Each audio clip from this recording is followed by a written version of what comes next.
di awal. Kita main dulu game seperti yang biasa Bu Nani pernah lakukan. Kalau tepuk pagi berapa kali tepuknya? 1 kali. Kalau tepuk siang? 2. Tepuk sore? 3. Tepuk malam? 3. Tidak ada. WIB, waktu Indonesia Bobo. Oke, kita mulai. Tepuk pagi, tepuk siang, tepuk malam. Oke, tepuk sore, tepuk malam. Konsen Bang. Oke, kita ulangi sekali lagi latihan ya. Setelah ini kita mulai games ya. Tepuk pagi, tepuk siang, tepuk sore, tepuk malam. Oke, tepuk pagi, tepuk siang, tepuk sore, tepuk malam. Oke, saya nggak boleh ngacak-ngacak. Oke, tepuk siang, tepuk pagi, tepuk malam. Oke, silakan Galuh. Oke, yang lain perhatikan. Setelah ini kalian mengerjakan LKPD, LKS bahasa dulunya. Yang pertama kita lihat dulu titik A. Titik A di antara X min 5 dan ke titik samping. Coba ditulis A-nya berapa, koma berapa. Oke. Akan digeser sejauh 6 dan min 7. 6 dan min 7 ini artinya apa sih? Halo? Translasi kan Iya, 6-nya itu arahnya kemana? namanya ke kanan. Oke, gerakin ke kanan 6-nya. Sini. Iya.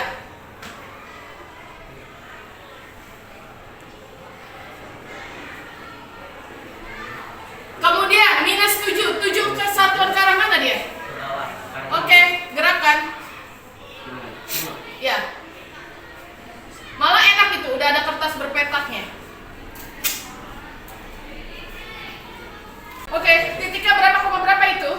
Titiknya adalah 1 dan 6. Oke, kasih A aksen.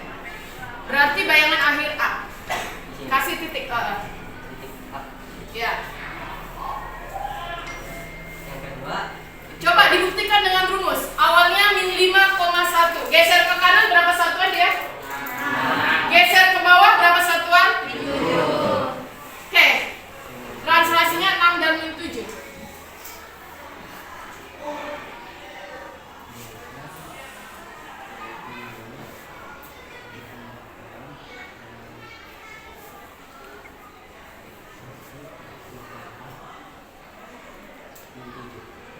Oke, berapa hasilnya?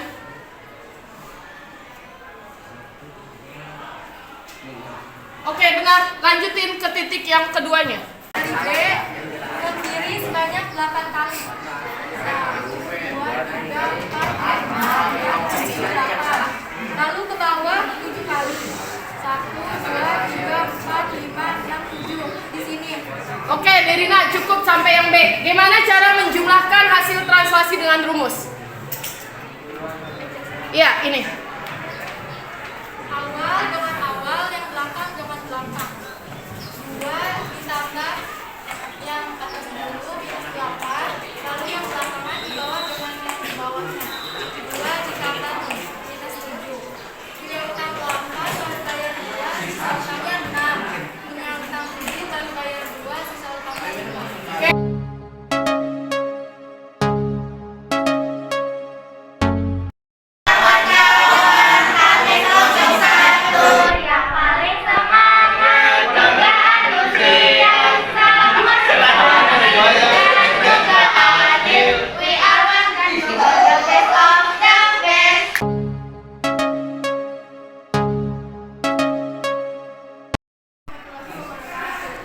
Waalaikumsalam.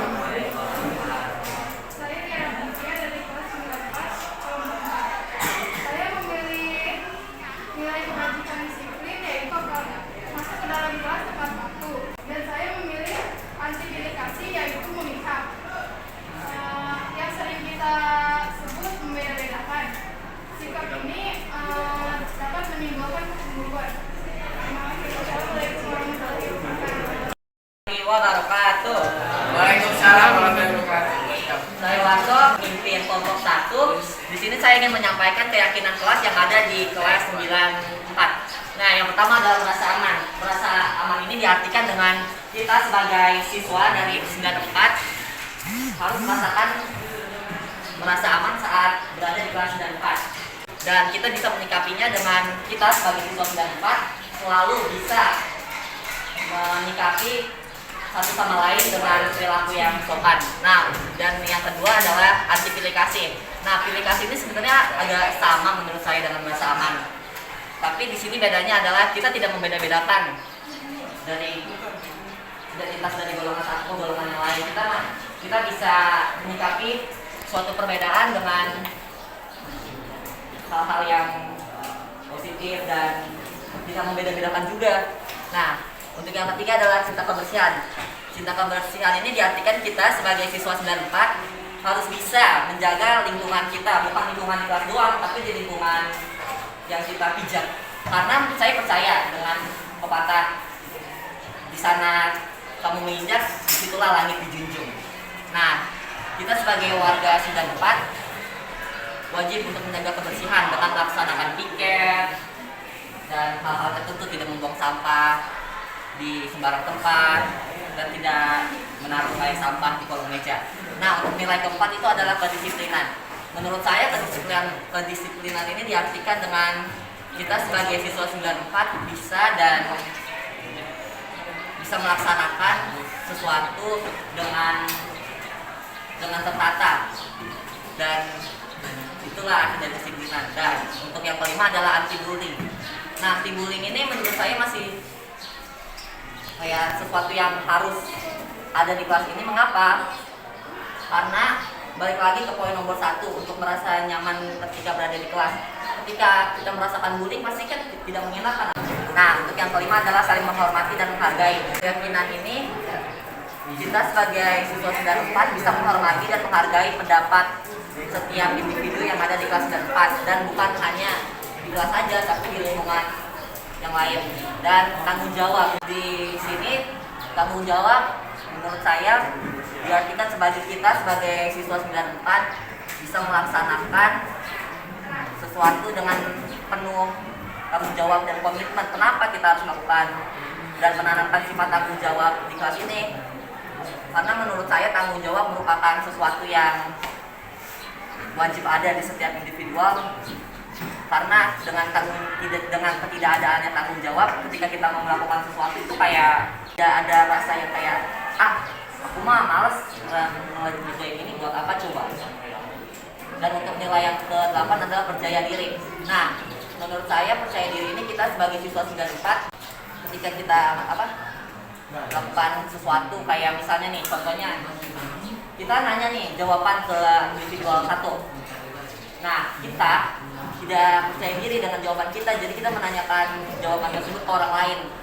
Dan contoh lain adalah kita sebagai siswa 94 bisa dengan percaya diri mempresentasikan sesuatu di hadapan khalayak umum. Dan disitulah menurut saya kesimpulan dari 8 keyakinan kelas 94. Wassalamualaikum warahmatullahi wabarakatuh.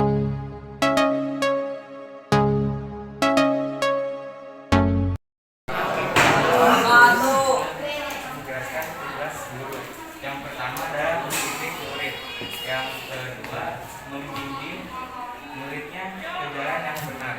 Yang ketiga, sebagai motivator, yang sebagaimana guru harus memotivasi muridnya untuk mengejar cita-citanya. Yang ketiga, mengayominya. Yang kelima, mengarahkan murid. Yang keenam, inisiator. Yang ketujuh, menjaga murid di lingkungan sekolah. Yang kedelapan, memberikan tugas sesuai mata pelajarannya. Yang ke-9, bertanggung jawab. Yang 10, tidak pilih kasih. Yang tugas guru yaitu melakukan kekerasan. Yang kedua, mengasah melayani murid. Yang nomor 3, menyakiti perasaan murid. Yang nomor 4, yang nomor 6, tidak. Warahmatullahi wabarakatuh. Apa saja tugasnya murid dan apa saja yang bukan tugasnya murid. Yang pertama adalah memahami dan mempelajari materi yang diajarkan. Lalu yang kedua adalah mengerjakan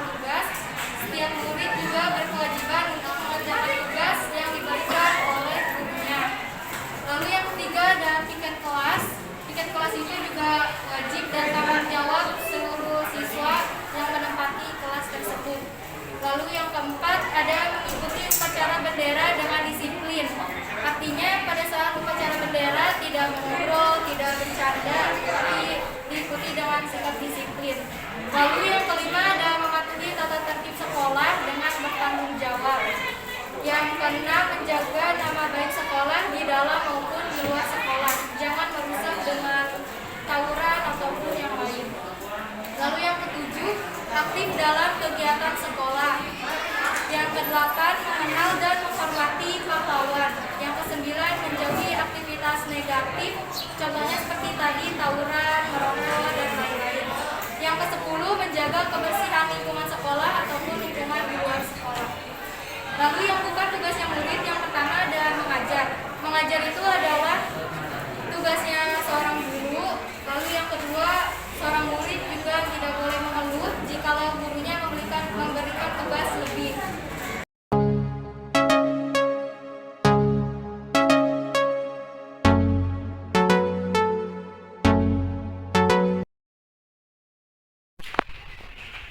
Farel, apa kabarnya? Alhamdulillah baik Bu. Oke, kita mau ngobrol-ngobrol ringan aja nih Farel. Bu Nanik sudah dengar dari teman-teman Farel ya. Iya. Jadi katanya Farel ini sering manggil temannya dengan nama orang tua mereka. Kadang Bu, kadang. Ya, kadang ya. Iya. Kayak Bu Nanik sih kiranya apa yang bisa Bu Nanik bantu buat Farel supaya tidak memanggil teman-temannya dengan nama orang tuanya. Kemudian Bu Nanik gak mencari siapa yang salah. Setiap orang pasti pernah berbuat salah. Kita harus mencari solusi dari permasalahan ini. Kira-kira dengan Farel memanggil nama temannya dengan nama orang tuanya, apakah Farel sudah menjadi pribadi Farel yang terbaik? Belum. Belum. Nah, kemudian apa alasan Farel sampai memanggil nama temannya dengan nama orang tuanya? Kira-kira alasannya apa? Sebenarnya mah Bu itu apa? Bukan saya doang Bu, kadang misalkan si Pardan manggil nama orang tua duluan, terus saya juga manggil gitu. Alasannya apa? Seneng-seneng aja? Iya Bu, bercanda aja, iya. sama-sama manggil gitu. Oh iya, karena buat Kadang- seneng-seneng aja. Iya, kadang si Pardan juga kadang suka manggil sama orang tua, terus saya balas juga, udah gitu aja. Oke, Bu Nani sekarang mau nanya nih, kira-kira dewasanya Farel itu pengen jadi orang seperti apa? Cita-citanya mau jadi apa? Apa ya Bu? Ayo apa? Pengen sih ya pemain bola sih. Ya, Bu Nani doakan semoga terwujud ya. Amin. Pemain bola, ya persepak bolaan Indonesia semakin lama semakin baik kok. Terus Bu Nanik tanya, apakah dengan Farel memanggil nama temannya dengan nama orang tuanya itu sesuai dengan keyakinan kelas? Enggak. Enggak ya? Iya. Enggak sesuai dengan keyakinan kelas kita. Menurut Farel, kira-kira langkah apa yang bisa Farel lakukan supaya Farel tidak lagi memanggil nama temannya dengan nama orang tuanya? Kira-kira langkahnya apa Farel? Mau memanggil nama orangnya juga, orang asli. Ya, memakai manggil namanya sesuai dengan nama aslinya. Kira-kira Farel mau nggak berubah nih menjadi pribadi yang lebih baik? Kan tadi kita udah buat tentang keyakinan kelas ya. Iya. Betul nggak sih kalau kita itu diizinkan memanggil nama teman dengan nama orang tuanya? Enggak. Oke, sebentar lagi tahun 2023, Farel mau nggak berubah jadi pribadi yang lebih baik? Insya Allah bisa. Bisa mengingatkan Pardan juga kalau Iya. Pardan melakukan hal yang sama? Sebenarnya mah bukan saya sama si Pardan doang Bu. Kadang sama si Fadli, si Danang, si Baim, semuanya juga pernah gitu Bu. Oke. Bercanda. Iya, demi kesenangan semata ya. Iya. Demi kesenangan semata. Oke, kalau Bu Nanik ajak ngobrol kayak gini, apakah Farel tertekan? Enggak juga sih. Apakah santai? Iya. Bisa menemukan solusi nggak dari permasalahannya? Bisa. Jadi solusinya apa tadi? Solusinya ya tidak memanggil nama teman dengan nama orang tuanya. Oke, ya udah gitu aja. Terima kasih Farel. Iya, Ya, sama-sama, assalamualaikum. Bu. Iya. Oke, assalamualaikum Jad. Apa kabarnya? Waalaikumsalam, baik Bu. Oke, Bu Nanik mau ngobrol ringan aja dengan Jad. Jadi Bu Nanik sudah menerima laporan dari beberapa guru. Katanya Jad suka main HP di kelas untuk main games. Terus sampai kadang-kadang guru sudah masuk di kelas, Jad nggak sadar masih main game. Kira-kira ada yang bisa Bu Nanik bantu tentang permasalahan Jad? Ada yang mau diutarakan? Jadi gini Jia, kita tidak mencari siapa yang salah. Saya yakin semua manusia itu nggak ada yang sempurna. Semuanya pasti melakukan kesalahan. Kita akan mencari solusi dari permasalahan Ciat ini. Kira-kira apakah dengan Ciat bermain HP di kelas, Ciat sudah merasa menjadi pribadi Ciat yang terbaik? Belum. Kira-kira kenapa main HP di kelas alasannya? Agak bosan sih Bu. Agak bosan aja. Saat pelajaran yang sedikit boring di pelajaran sesuatu. Oh, Tapi iya. sebentar doang selain matematika. Jadi kan setiap orang melakukan perbuatan ada alasannya ya. Kira-kira alasan Ciat melakukan hal tersebut selain boring apa ya? Boring aja. Iya, boring, agak sedikit boring karena lelah habis latihan terus ngurusin adik sampai sekolah agak ngantuk, jadi main HP sebentar.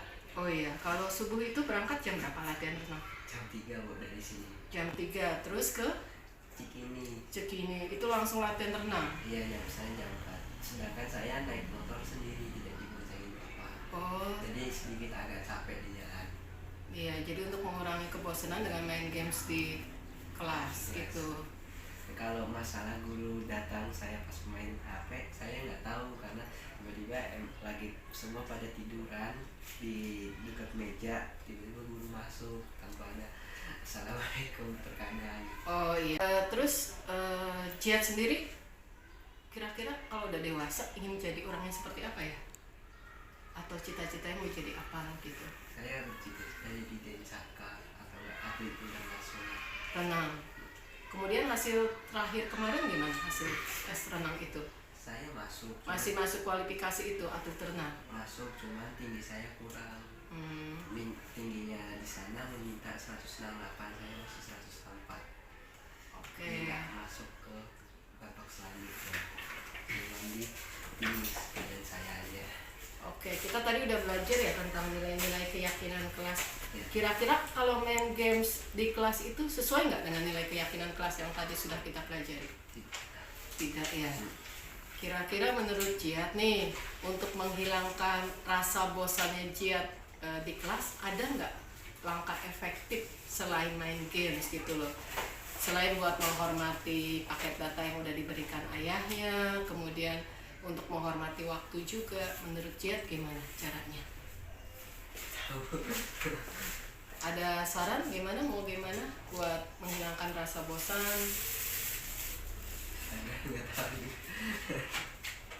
Misalkan bisa dengan ngobrol dengan temannya ketika tidak ada guru, ketika pergantian guru atau jam istirahat, atau bisa juga mendengarkan YouTube tentang materi-materi pelajaran. Kamu lebih suka mendengarkan atau menonton? Iya. Menonton. Ya udah, kalau misalkan seperti itu, kira-kira langkah apa yang mau dilakukan Ciat nih untuk menghilangkan rasa kebosanannya selain main games? Belum tahu. Iya. Oke, gimana kalau misalkan iya gimana? Ngobrol sama teman biasa. Cuman saya duduknya sendiri tadinya sama Riswanto tapi pindah.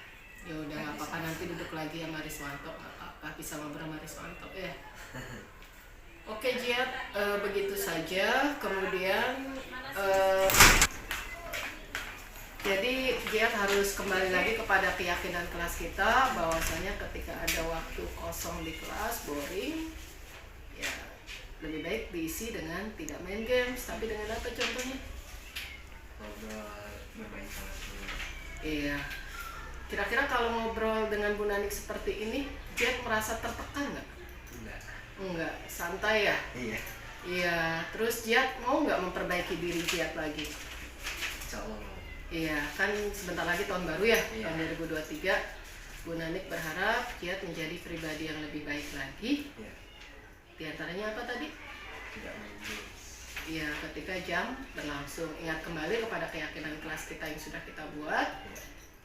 Ya, kita harus menghormati guru di antaranya, nggak main HP ketika ada guru di kelas. Bisa dipahami ya? Bisa. Oke, gitu aja.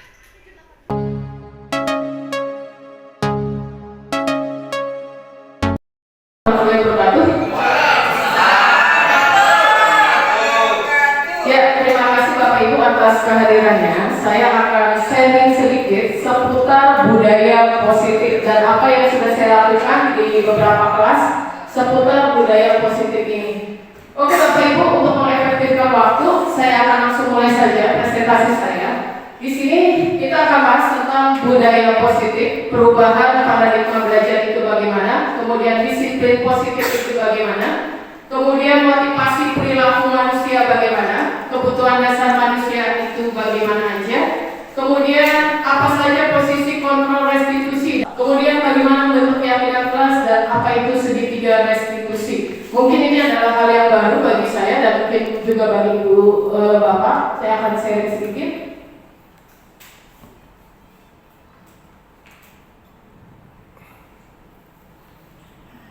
Oke, kita akan mulai dengan disiplin positif dan nilai kebajikan.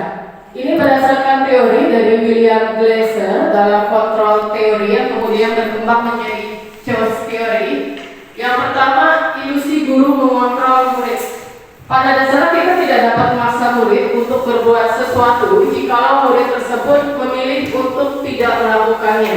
Walaupun tampaknya guru sedang mengontrol murid, hal demikian terjadi karena murid sedang mengizinkan dirinya dikontrol.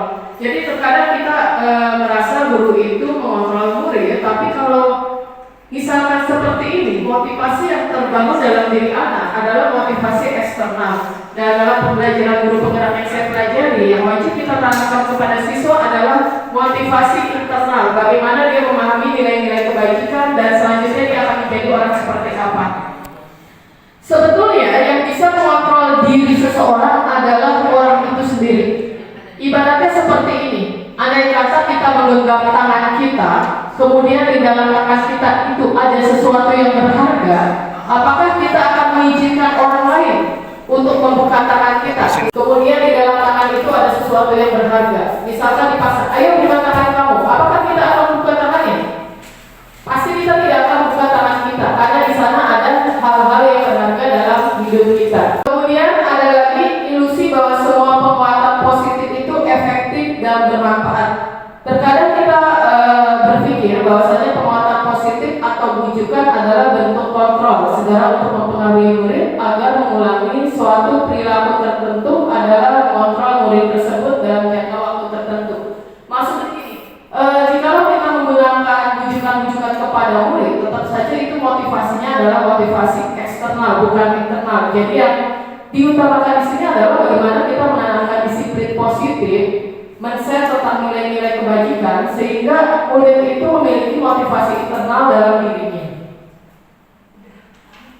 Kemudian kadang-kadang kita ingin membuat murid disiplin dengan membuat murid itu merasa bersalah dan dengan mengkritiknya. Jadi di dalam teori kontrol yang saya pelajari ada 5 posisi kontrol guru terhadap murid. Yang pertama yaitu posisi sebagai penghukum, dan ketika seorang guru mengambil posisi kontrol sebagai penghukum, biasanya murid akan menjadi seseorang yang pendendam dan merasa benci dengan guru tersebut. Kemudian nanti ada lagi yang namanya posisi kontrol dari pembuat merasa bersalah. Biasanya dilakukan oleh guru itu akan berkata kepada murid, kamu tidak kasihan dengan ibu, kenapa kamu berbuat seperti ini? Kamu tidak kasihan dengan orang tua kamu, kenapa kamu berbuat seperti ini? Nah itu ada beberapa posisi kontrol. Yang pertama tadi sebagai penghukum, yang kedua sebagai pembuat merasa bersalah, kemudian yang ketiga nanti ada posisi kontrol sebagai teman.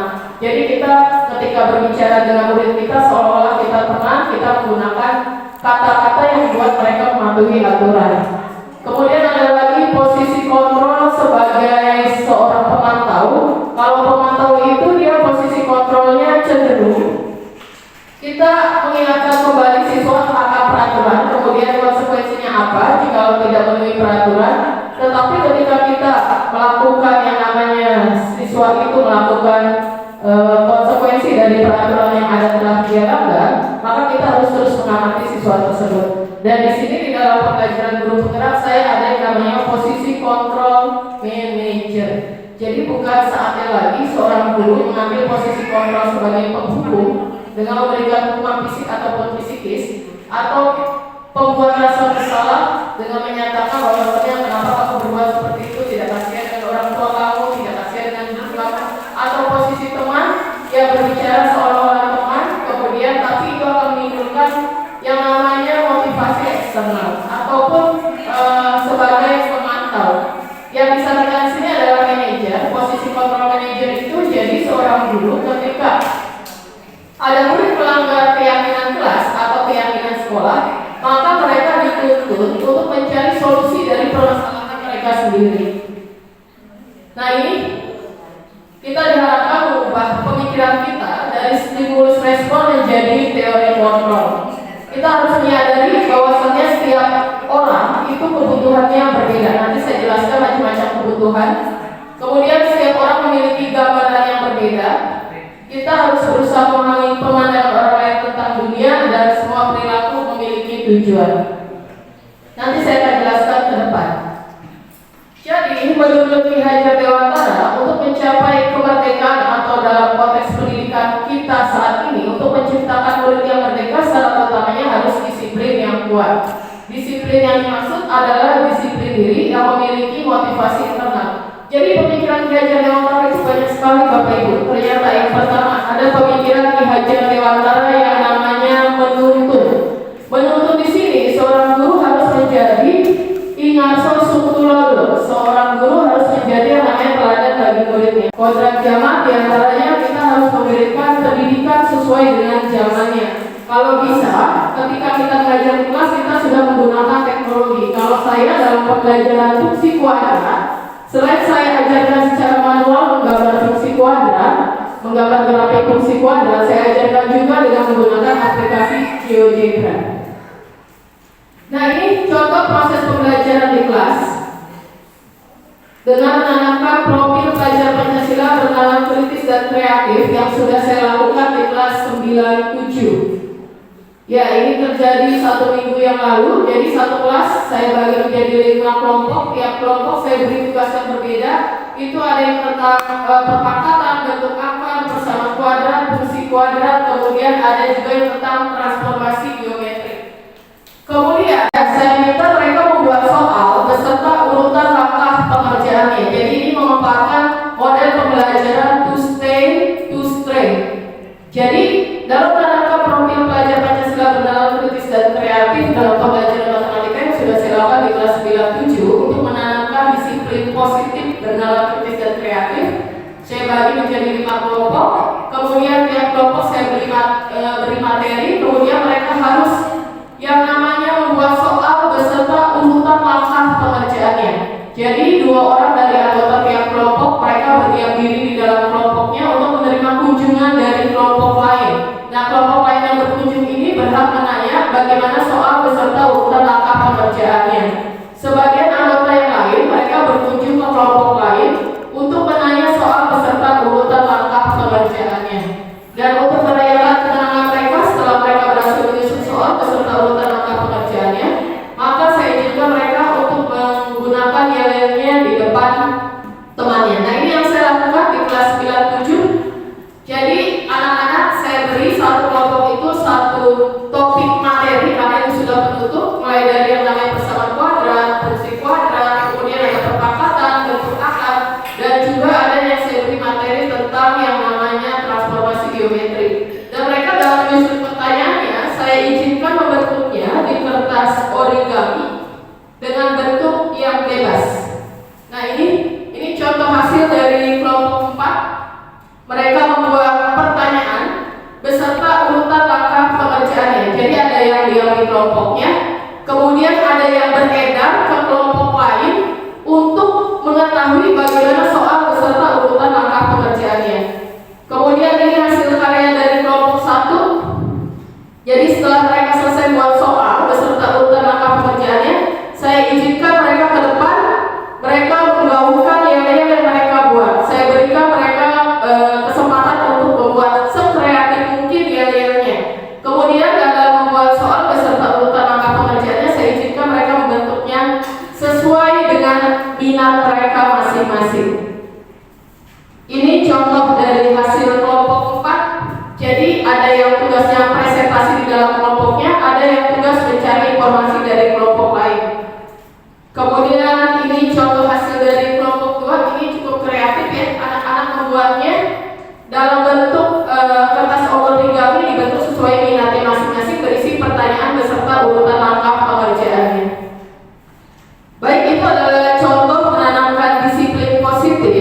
sesuai dengan karakter profil pelajar Pancasila, yaitu bernalar kritis dan kreatif yang sudah saya lakukan di kelas 97. Nah ini kegiatan ketika proses pembuatannya, ini ketika ada siswa bertanya ke kelompok lain. Ini hasil karya mereka. Oke, sekarang kita akan bahas. Maaf saya agak cepat sedikit karena kita masih ada kegiatan tentang rapor. Teori motivasi hukuman dan penghargaan. Ini berdasarkan pendapat dari Diana Gosen. Kebanyakan ternyata murid di sekolah ini kenapa melakukan atau mentaati peraturan itu adalah untuk menghindari ketidaknyamanan atau hukuman. Jadi ya udahlah saya patuhi peraturan itu supaya saya tidak mendapat hukuman ini dan itu. Ini biasanya akan bersifat motivasi yang bersifat eksternal dan ini tidak bertahan lama. Kemudian ada lagi siswa yang melakukan sesuatu untuk mendapatkan imbalan atau penghargaan dari orang lain. Oh iya, saya rajin belajar supaya saya misalkan nanti ranking 1 saya dapat hadiah dari wali kelas atau orang tua saya. Kemudian yang terbaik adalah motivasi yang kita tanamkan pada siswa adalah untuk menjadi orang yang mereka inginkan dan menghargai diri sendiri dengan nilai-nilai yang mereka percaya. Dan nanti saya sudah praktekkan dengan membuat keyakinan kelas di kelas 94. Nah, di sini di dalam pendidikan guru penggerak, saya diperkenalkan dengan namanya restitusi. Biasanya pelanggaran itu tindakan terhadap pelanggaran terbentuk hukuman atau konsekuensi. Hukuman itu lebih bersifat fisik ataupun mengenai psikis siswa sehingga membuat siswa menjadi dendam atau benci kepada gurunya. Kalau konsekuensi menyadarkan ini peraturannya, konsekuensinya kamu harus apa. Dan di sini diperkenalkan yang namanya restitusi.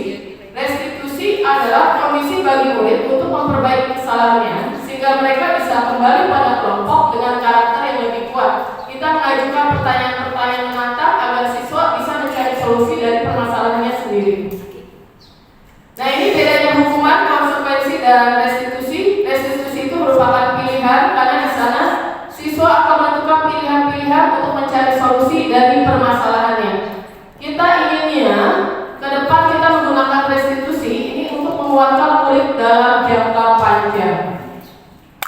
Terkadang penghargaan itu bisa merupakan hukuman. Kenapa? Karena misalkan nih, oke, kamu kalau maju ke depan nanti dikasih coklat, itu penghargaan.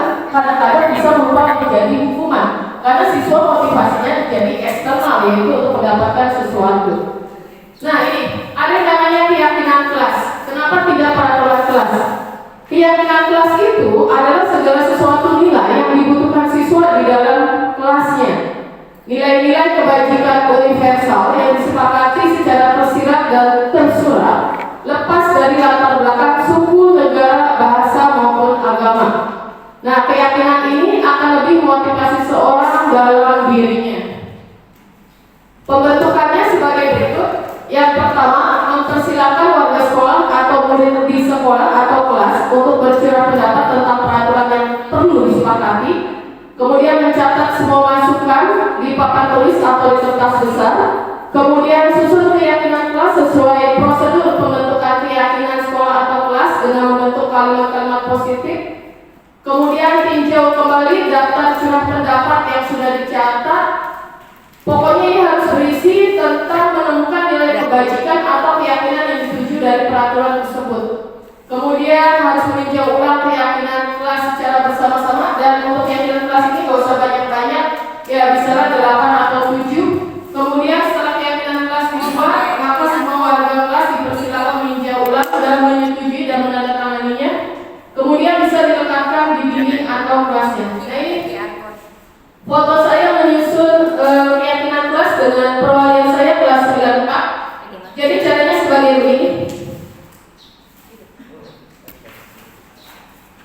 Nah ini yang sudah saya buat. Jadi nilai kebajikan apa sih yang kamu inginkan ada di kelas kita? Ternyata anak-anak ini luar biasa ya. Jadi mereka saya bagi, satu kelas saya bagi menjadi 8 kelompok. Satu kelompok terdiri dari 4 siswa. Setiap siswa saya minta mereka untuk mempresentasikan apa keyakinan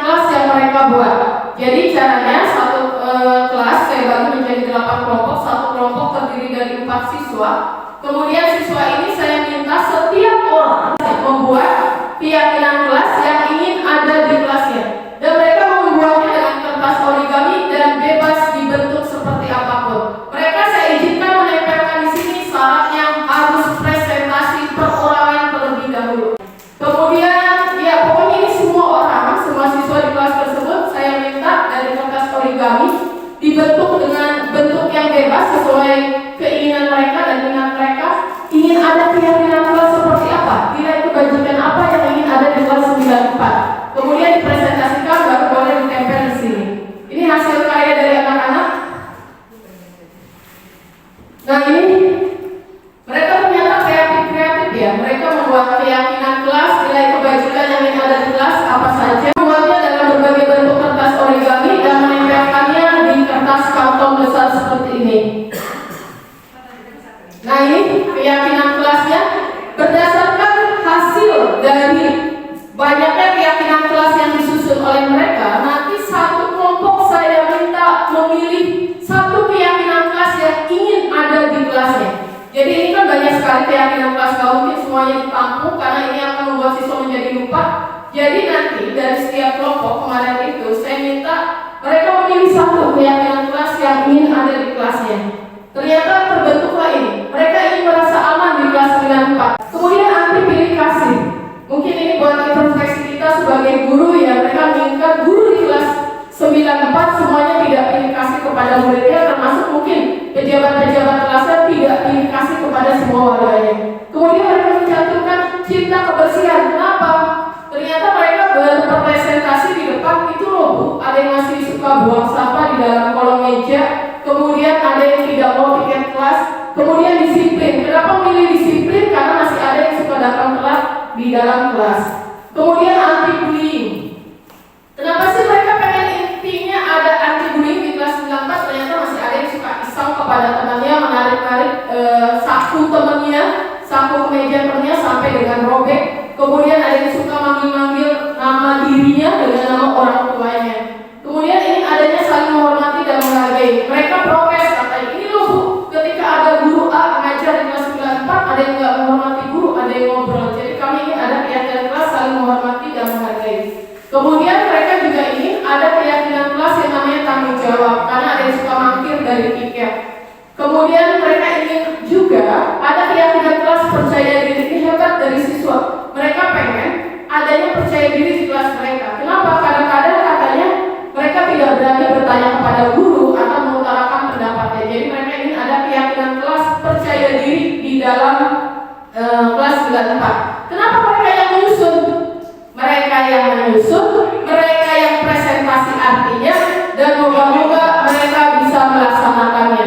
Jadi mereka yang berpikir apa keyakinan kelas yang ingin ada di kelasnya, kemudian mereka presentasi maksud keyakinan atau nilai kebajikan itu apa, kemudian mereka sendiri yang memilih apa yang akan dijadikan keyakinan kelas di kelas 94. Oke, Bapak Ibu, itu contoh keyakinan kelas yang sudah saya buat di kelas 94. Ini foto-fotonya, itu ada Gibran, ada Reswan, semuanya ya. Mereka presentasi, mereka maksudnya apa.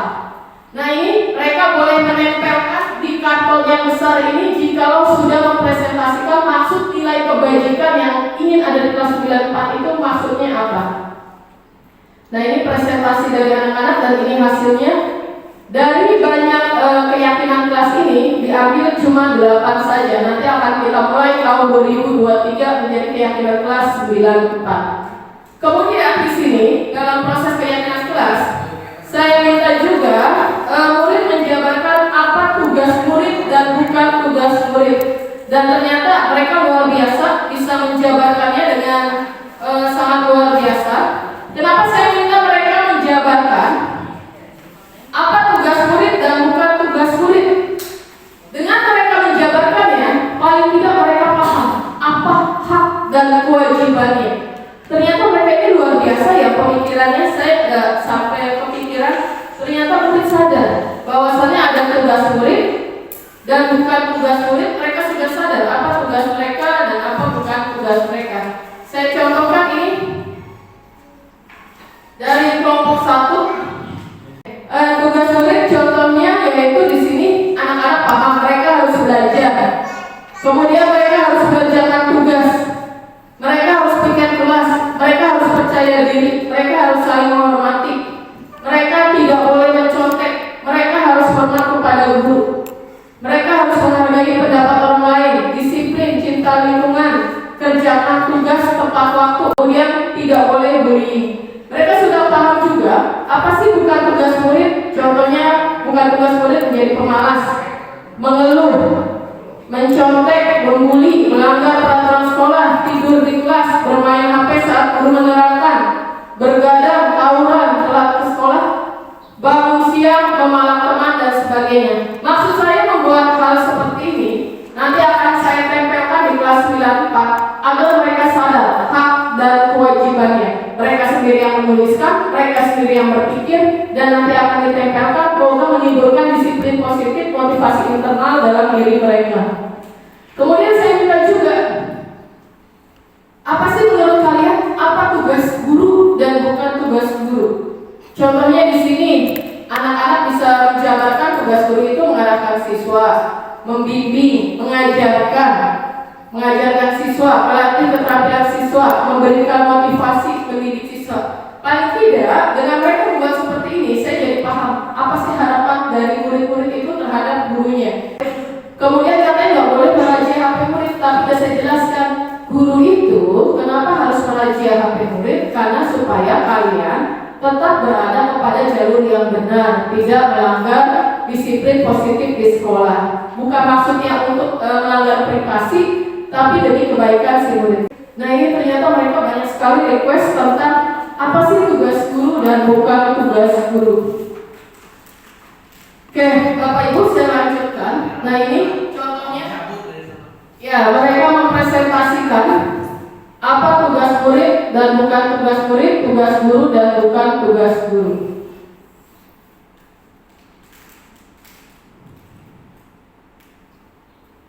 Nah ini ternyata murid-murid kita luar biasa ya. Mereka bisa menjabarkan apa sih tugasnya dan bukan tugasnya, kemudian apa tugas guru dan apa bukan tugas guru. Nah ini hasil karya mereka.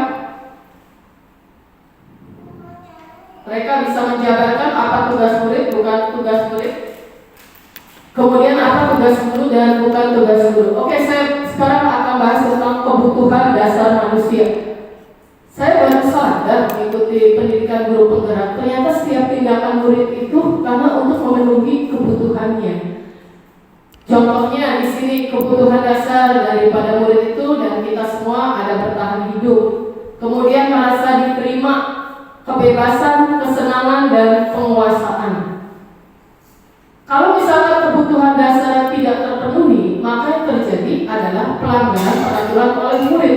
Jadi sebenarnya murid melakukan pelanggaran itu karena kebutuhan dasarnya tidak terpenuhi. Oke, saya contohkan begini. Kebutuhan bertahan hidup ini meliputi pangan, sandang, dan papan. Murid yang kebutuhannya merasa diterimanya besar, dia itu belajar, oh saya suka dengan Pak Arif, oh saya suka dengan Bu Putri, oh saya suka dengan Bu Leri misalkan. Jadi kalau dia mempunyai rasa diterima yang besar, dia belajar itu karena suka dengan gurunya, cara mengajar gurunya, kemudian macam-macam lah. Dari cara mengajar gurunya, cara bicara gurunya, kemudian model pembelajaran gurunya. Dan murid yang punya kebutuhan rasa diterima yang besar, mereka senangnya bekerja dalam kelompok. Kemudian ada lagi murid yang ingin kebutuhannya itu adalah kebutuhan kebebasan. Mereka diberi kebebasan, ingin diberi kesempatan untuk membuat pilihan, menyuarakan pendapat, diantaranya dengan saya, yaitu contohnya dengan membuat keyakinan kelas, kemudian diberi kesempatan untuk mencoba hal-hal baru. Pembelajaran untuk memenuhi kebutuhan murid akan kebebasan, itu contohnya adalah pembelajaran diferensiasi. Kemudian kebutuhan akan kebebasan ini pada dasarnya kebutuhan murid untuk menyuarakan pendapatnya, kemudian keinginannya. Jadi kita bisa lakukan dengan melakukan yang namanya pembelajaran berdiferensiasi. Dan ternyata murid ataupun kita ada yang namanya kebutuhan akan kesenangan. Nah kebutuhan akan kesenangan ini mungkin pakarnya ada berita dengan yang namanya yaitu games atau ice breaking di dalam pembelajaran. Kita harus memenuhi kebutuhan murid akan kesenangan. Kalau tidak ya yang bisa terjadi mungkin di kelas dia lempar-lempar kertas, ya kemudian dia malah main games karena kebutuhannya akan kesenangan tidak terpenuhi. Kemudian ada lagi yang namanya kebutuhan penguasaan. Kebutuhan penguasaan ini ternyata biasanya terjadi pada anak-anak yang agak sering melanggar peraturan. Kenapa? Mereka kebutuhannya tidak terpenuhi. Mereka sebetulnya ingin jadi pemimpin, kemudian mereka ingin diakui keterampilannya, tapi tidak terpenuhi. Ya, bisa kita atasi dengan menjadikan ya mereka mungkin jadi sebagai ketua kelas, kita uji cobakan. Semoga dengan mereka diberi kepercayaan untuk menjadi ketua kelas, mereka akan berubah. Kemudian ini ada namanya dunia berkualitas. Dunia berkualitas itu adalah tempat khusus dalam pikiran kita, di mana kita menyimpan gambaran representasi dari semua yang kita inginkan.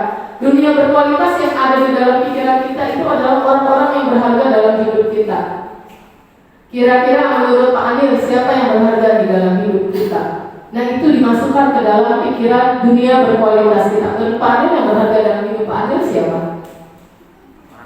Orang tua, istri pasti, anak, kemudian teman-teman kantor. Itu adalah dunia berkualitas kita.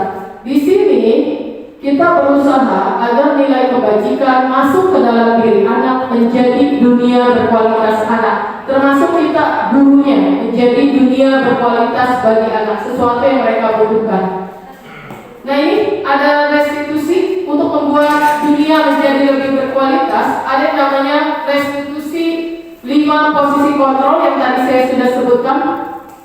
Ada yang namanya posisi penghukum. Biasanya dia bernada tinggi. Kamu dengar nggak apa kata saya? Nah, itu menunjuk-nunjuk siswa, berkaca singgah dan membentak. Hukumannya biasanya berupa fisik dan psikis. Dampaknya ini luar biasa. Murid itu jadi pendendam dan tidak menyukai gurunya. Kemudian kadang-kala dalam posisi kontrol terhadap murid, nah ini yang sudah saya sebutkan di awal, ada posisi pembuat rasa bersalah.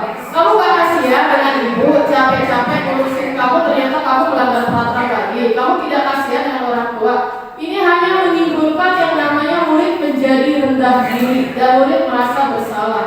Dan ini adalah posisi kontrol yang tidak baik. Kemudian posisi kontrol teman, seorang guru maksudnya akan ramah. Dia cenderung bersenggau-senggau seperti teman, tapi motivasi yang akan timbul adalah motivasi tetap motivasi eksternal. Contohnya kayak gini, misalnya Bu Rusli dekat dengan siapa di kelasnya, kemudian anak tersebut melanggar peraturan. Kok kamu datang siang ya nak? Iya. Kenapa datang siang ya? Dan kali jangan datang siang ya. Nah, ini posisi kontrol sebagai teman. Jadi membuat murid hanya tergantung kepada guru tersebut, motivasinya pun motivasi eksternal. Kemudian ada lagi posisi kontrol yang namanya pemantau. Posisi kontrol pemantau itu capek ternyata. Yang disarankan sudah waktunya kita berubah pikiran kita ke dalam posisi kontrol manager. Jadi di sini kita menanyakan siswa, mengajukan pertanyaan-pertanyaan bermakna kepada siswa agar mereka menemukan solusi dari permasalahan mereka sendiri. Tujuannya agar menjadi murid yang mandiri, merdeka, dan bertanggung jawab. Kemudian ada namanya segitiga restitusi. Segitiga restitusi ini adalah pelaksanaan dari posisi kontrol manager. Kita mulai dengan yang namanya menstabilkan identitas, kemudian validasi tindakan yang salah, dan terakhir dengan menanyakan keyakinan. Oke, saya contohkan langsung seperti ini. Ini praktek segitiga restitusi terhadap permasalahan Jian. Jian ini ya Bapak Ibu udah tahu lah permasalahannya. Dia sering main games di kelas.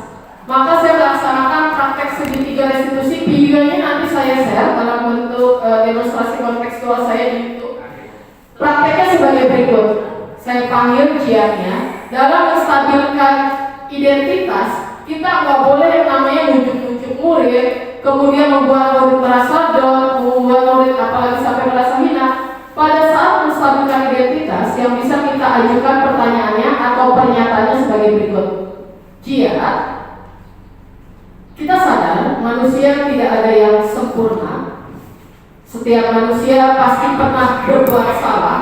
Apakah dengan melakukan pelanggaran keyakinan kelas, kamu sudah menjadi yang terbaik bagi diri kamu sendiri? Nah, itu contoh posisi kontrol manager dalam sisi segitiga restitusi yang namanya menstabilkan identitas. Kita menenangkan murid supaya dia tidak menjadi tertekan. Jadi contohnya lagi, sekali lagi saya ulangi, Jian, apakah dengan melakukan pelanggaran keyakinan kelas, kamu sudah menjadi yang terbaik bagi dirimu sendiri?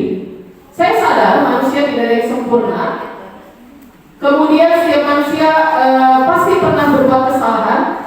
Kita ajukan lagi, saya tidak mencari siapa yang salah. Mari kita cari solusi dari permasalahan ini.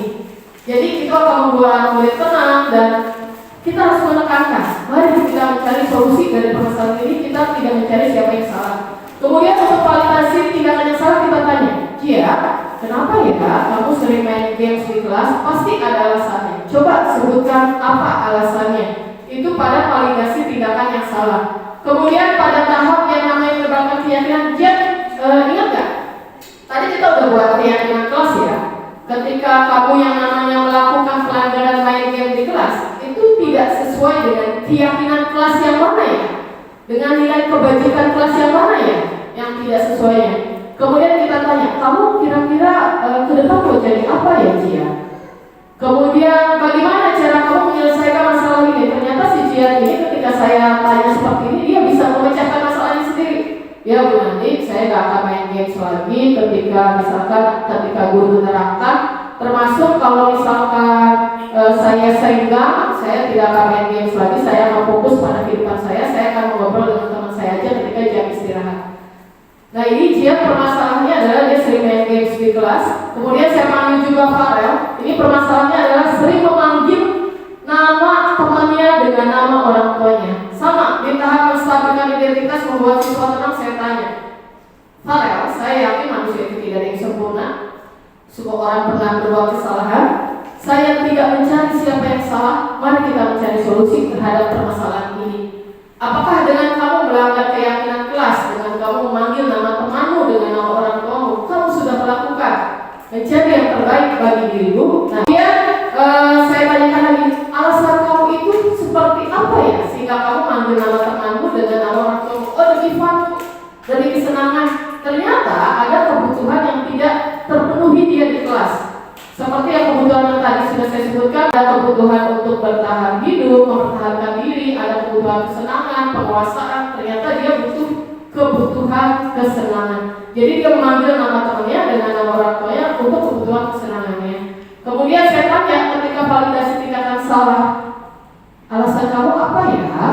Ketika kamu memanggil nama temanmu dengan nama orang tua, oh demi kesenangan aja Bu, habis ini manggil nama orang tua saya juga sih kepada saya. Jadi saya melakukan hal yang sama. Kemudian saya tanya lagi, Farel, kira-kira apakah ini sesuai dengan keyakinan kelas ketika kamu memanggil nama temanmu dengan nama orang tua? Oh tidak sesuai. Kemudian kamu ingin cita-cita jadi apa? Kedepannya mau jadi apa? Apakah dengan kamu berbuat seperti ini sesuai dengan cita-citamu? Ternyata dia Farel ini ingin menjadi pemain timnas. Kemudian saya tanya lagi, kira-kira solusinya gimana ya? Jadi kita mencari pendapat siswa terhadap solusi permasalahannya. Dia mengajukan, oh ya solusi saya selanjutnya saya akan memanggil nama orang sesuai dengan nama aslinya. Saya akan berusaha menghormati mereka. Nah itu Bapak Ibu yang bisa saya sharing.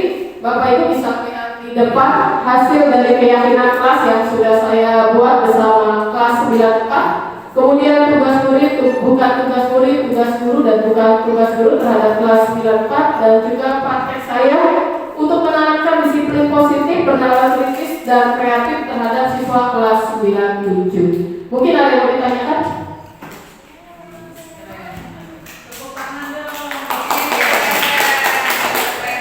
Saya masih harus terus belajar Bapak Ibu ya.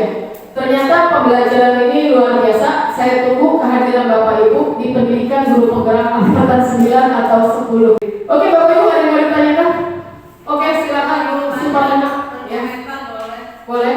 Tadi kan Burani menyampaikan tentang keyakinan tugas kelas ya. Keyakinan kelas. Keyakinan kelas masalah akan memanggil temannya dengan nama orang tuanya. Itu kan memang sudah jadi tradisi yang anak-anak. Mungkin saya sudah melaksanakan apa yang seperti dilaksanakan Burani dengan versi yang berbeda.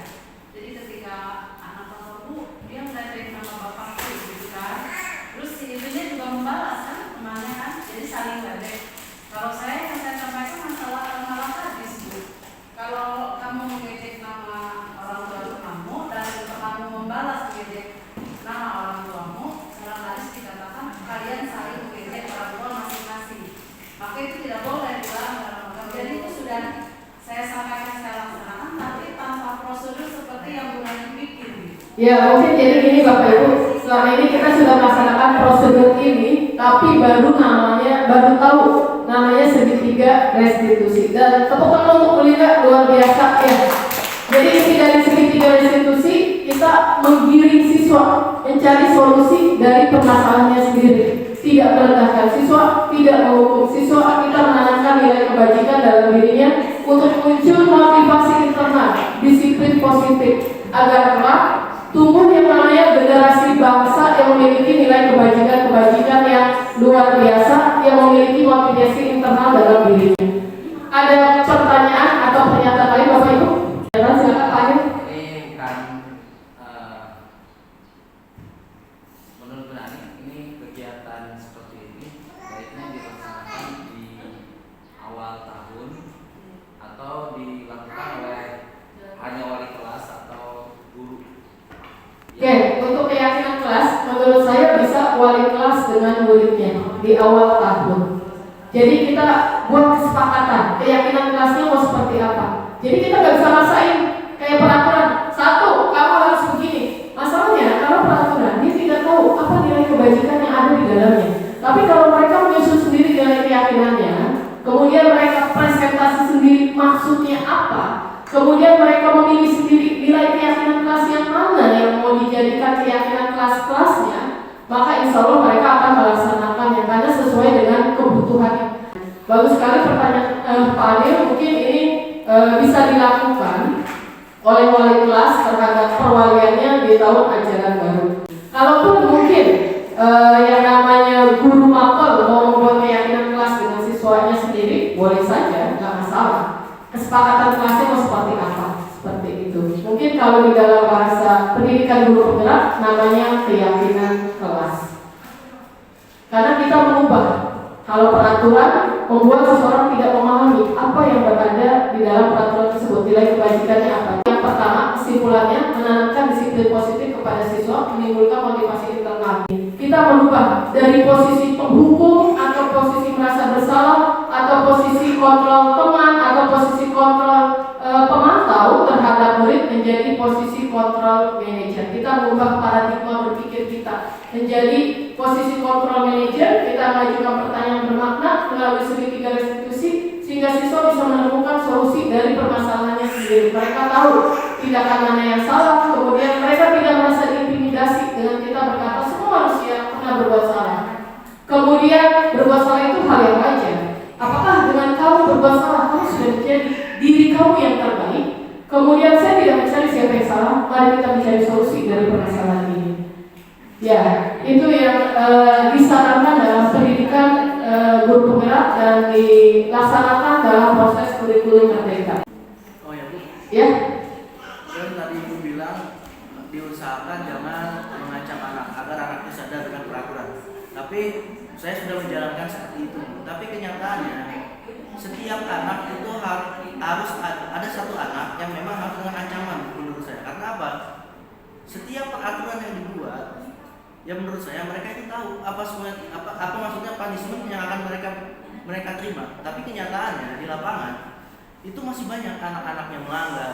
Walaupun kita sudah sesuai dengan alur ceritanya atau alur pembelajaran dengan kurikulum merdeka, harus ada punishment yang membuat mereka jerah. Itu sih menurut saya. Selagi kita masih bisa melaksanakan posisi kontrol manager, kita coba laksanakan posisi kontrol manager. Karena luar biasa ya dampak hukuman ini akan diingat oleh anak seumur hidup.